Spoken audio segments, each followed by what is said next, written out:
আসসালামু আলাইকুম। বালিডাঙ্গিতে দীর্ঘ 15 বছর পর আয়োজিত বিশাল বিএনপি জনসভা।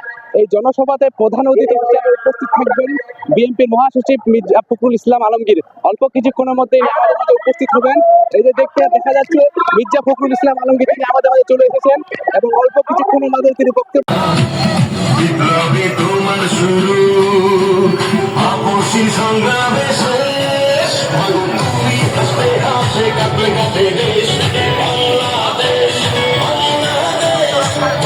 তুমি বাংলাদেশ উপস্থাপন করবেন। এই যে আমাদের মির্জা ফখরুল ইসলাম স্যার উপস্থিত হচ্ছেন, জনগণের ভিড় খুবই তীব্রভাবে বেড়ে যাচ্ছে। আমরা রয়েছি আপনাদের সাথে এবং আমরা সর্বস্তরে বালিডাঙ্গি খবর আপনাদেরকে পৌঁছে দেওয়ার চেষ্টা। দেখা যাচ্ছে এখানে আমাদের মির্জা ফখরুল ইসলাম স্যার উপস্থিত হচ্ছেন, জনগণের ভিড় তীব্র হয়ে যাচ্ছে। মির্জা ফখরুল ইসলাম স্যার প্রায় বালিডাঙ্গিতে 15 বছর পর এরকম একটা বিশাল সমাবেশের আয়োজন হয়েছেন এবং এখানে প্রায় অনেক লোক যেই সমীরুদ্দিন স্মৃতি মহাবিদ্যালয়ে আগের স্বৈরাচারের সরকারের কারণে স্বৈরাচার সরকার টিকে থাকার কারণে কোনো সমাবেশ করা যেত না এবং বিএনপির কোনো সমাবেশ বা বিএনপির লোক যদি কোনো কিছু বলতো তাদেরকে ধরে নিয়ে জেলে ধরা হতো। আজকের এই সমীরুদ্দিন মহাবিদ্যালয়ে বিশাল জনসভার সমাবেশ করা হচ্ছে। সুপ্রিয় দর্শক শ্রোতা, আমরা খুব কাছ থেকে ছবিটি নেওয়ার চেষ্টা করতেছি, কিন্তু মির্জা ফখরুল ইসলাম স্যারের ছবি আমরা নিতে পারতেছি না, কারণ এখানে জনগণ খুবই ভিড় এবং তীব্র আগাইছে।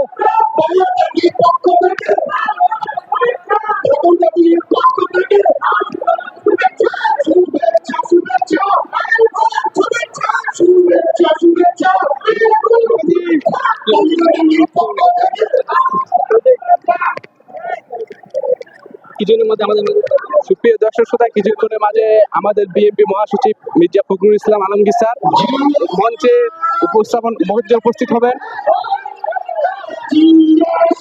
দেখা যাচ্ছে এখানে প্রচুর লোক এবং ভিড় প্রচুর পরিমাণে। এই ভিড়ের মধ্যে থেকে আমাদের শুট নেওয়া খুবই কষ্টকর, তারপরে আমরা যথাসাধ্য চেষ্টা করতেছি।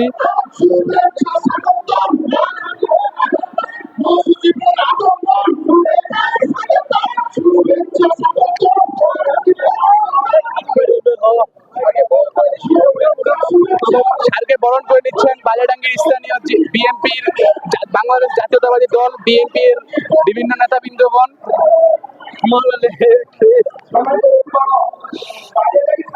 আমরা দেখলাম মির্জা ফখরুল ইসলাম স্যার মঞ্চের মধ্যে উপস্থিত হচ্ছে এবং ওনার রাস্তা তৈরি করে দেওয়ার জন্য চেষ্টা করতেছে। এখানে প্রচুর পরিমাণে ভিড়, জনগণ প্রচুর পরিমাণে, এখানে প্রায় আনুমানিক 10,000-এর উপর জনগণ হবে বলে মনে করা হচ্ছে। আমরা দেখতেছি মির্জা ফখরুল ইসলাম স্যার মঞ্চে উপস্থিত হবেন এবং এই গেট দিয়ে আরো লোক প্রবেশের চেষ্টা করতেছে। এমন ভাবে দেশ পরিচালনা করতে হবে যাতে দলের কাছ থেকে আর ক্ষমতা অন্যদিকে না যায়। এইটুকু আহ্বান দেখে আপনাদের সমাজের সুস্বাস্থ্য দিকে কামনা করে আমার বক্তব্য শেষ করছি। শহীদ জিয়া অমর হোক, দেশ নেত্রী বেগম খালেদা জিন্দাবাদ।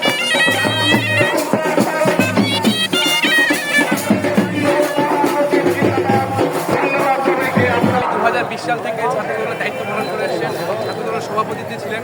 ওনার কাছ থেকে সংক্ষিপ্ত করে বলার জন্য অনুরোধ করা যাচ্ছে।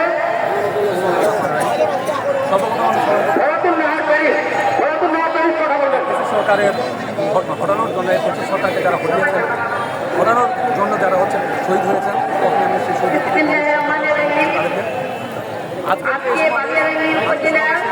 আমাদের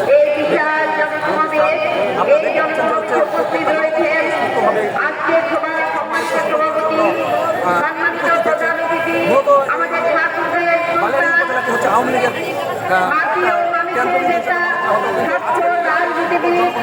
আপনাদের সবার প্রিয় আজকে আন্দোলনকারীরা এবং আমরা বিএনপি সহ করেছি, আমরা আজকে বাংলাদেশের মাটিতে উন্মুক্তভাবে কথা বলতেছি। এইটা আমাদের সার্থক হয়েছে, আমরা এটা আমাদের বড় পাওয়া।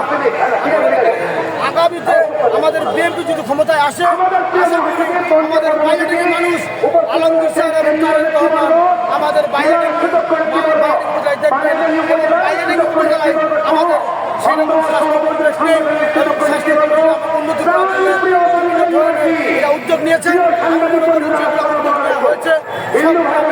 আমাদের স্যার সবগুলো সমর্থন করে আমাদেরকে উন্নত মার্কেটিং উপজেলাকে একদম মডেল হিসাবে গ্রহণযোগ্যতা হিসাবে নিয়ে আসবে। এই বলে আমি আমার বক্তব্য শেষ করছি। সবাই ভালো থাকবেন, সুস্থ থাকবেন। জিন্দাবাদ, তারেক রহমান জিন্দাবাদ, বাংলাদেশ জিন্দাবাদ, বাংলাদেশ জিন্দাবাদ।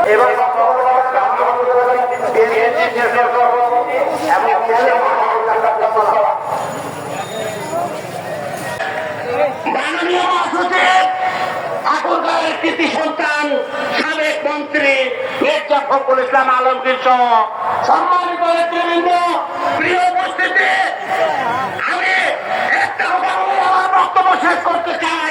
বক্তব্যটা হলো, আমরা সবাই চেয়েছিলাম হাসিনার পতন হোক,